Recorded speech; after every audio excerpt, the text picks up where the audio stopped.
Welcome to CastAndLoose Living Room. I'm Lynne Marie Rosenberg. I'm here today with Misha Chowdhury. Hi, Misha. Can I call you Misha? Yeah, I'm like... Listen, it's your professional name. I guess. Misha is a director, writer, and performance maker who also currently looks like we're dating. You might know Misha from How the White Girl Got Her Spots and other 90s trivia at Ars Nova's Antfest last year.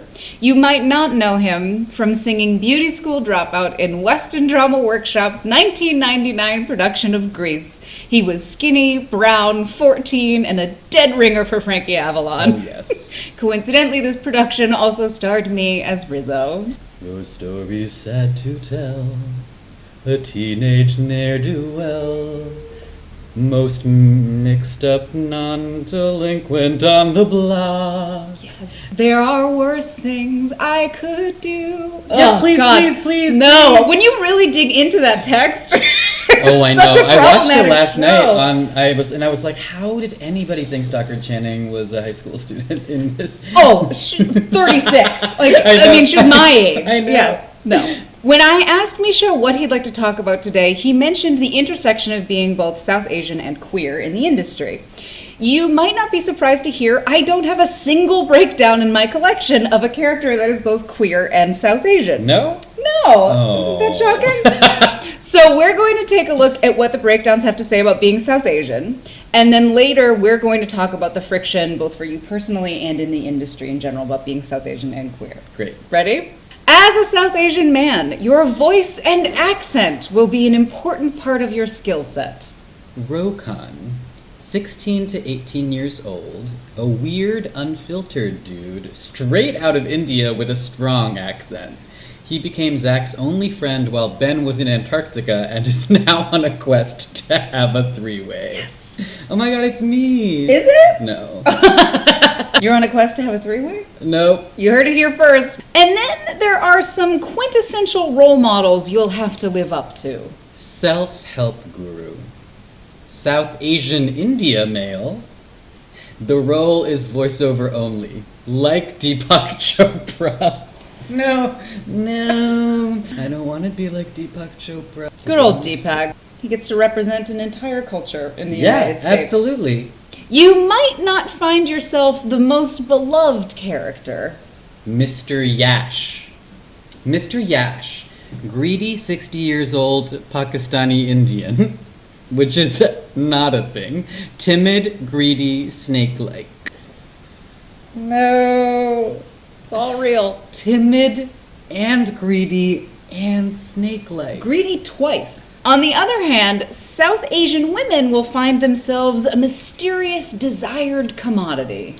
Storyline.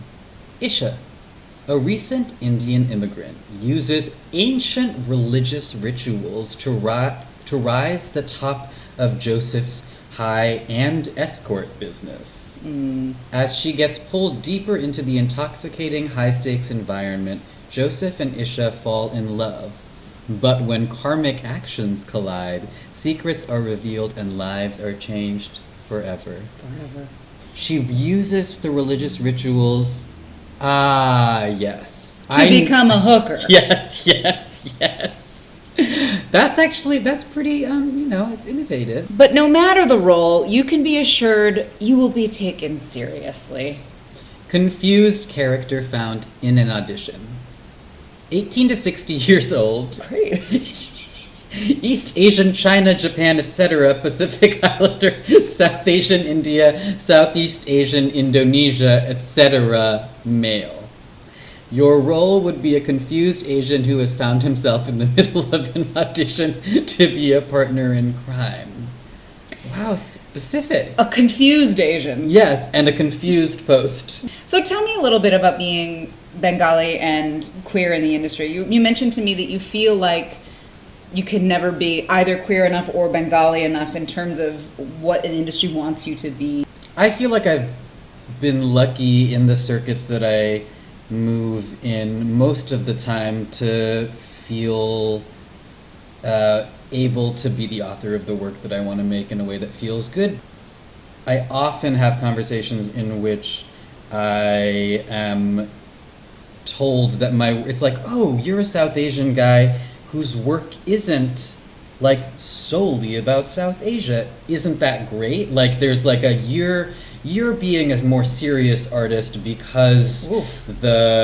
because you like choose to think about other things, as if the idea of South Asianness is inherently limiting and not an infinite sort of realm of material to tap into. Or I've had conversations in which it's like, well, what we're looking for is like a South Asian writer should be writing about South Asian things. Do you know what I mean? If someone's curating something that is targeting an identity category that I ascribe to, like being South Asian or queer, and the work isn't telegraphing like queerness or South Asianness in its content, then I am forced to choose between like, I'm like, okay, so do I need to constantly be if I'm making work about being queer and South Asian, then I'm like limiting myself to only being queer and South Asian, or queer or South Asian. But if I am making work that explores questions that are important to me without, say, South Asian characters or queer characters in it, then I get like, then you can't really, that's not really queer or South Asian work.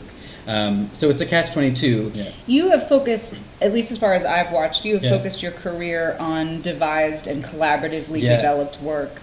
Do you feel like that has allowed you to not work within pigeonholes? I mean, you did just say that there are ways in which it does, but I feel like you, and similar to me, have never necessarily been interested in the canon. We're more interested in what work to move forward in the world. Yeah, absolutely. And do you feel like that has allowed you to have space to move through some of the stereotypes and boxes that we see come up in more mainstream material? Totally, yes.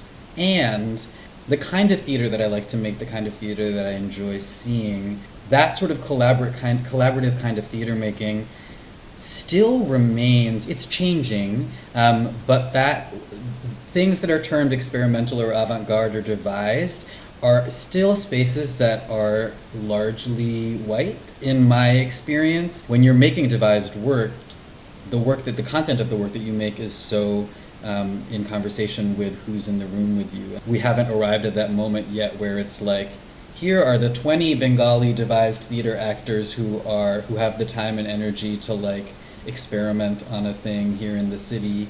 Since we're not at that moment yet, I feel like, yes, I get to make work that isn't pigeonholing, but sometimes I want to make work that is very specific in its content and in relationship to who's in the room. I think it's a ripe plane for intersectionality. Yeah. And my hope is that spaces like collaborative spaces, or even just collaborative approach to work, whether it's canonized work or whether it's new work, is the best shot we have of making our both popular entertainments and in experimental entertainments push culture towards Absolutely. a more diverse and representative space.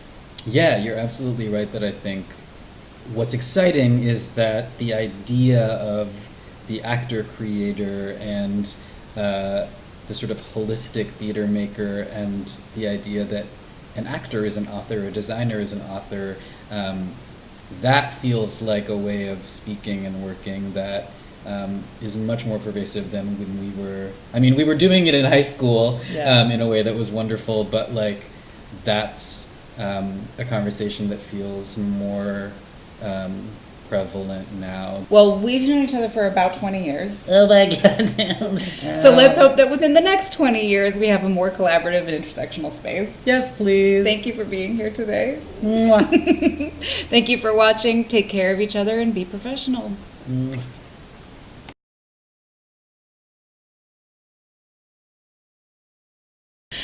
This is hilarious to me right now, this What? position. Yeah, hello. I love this.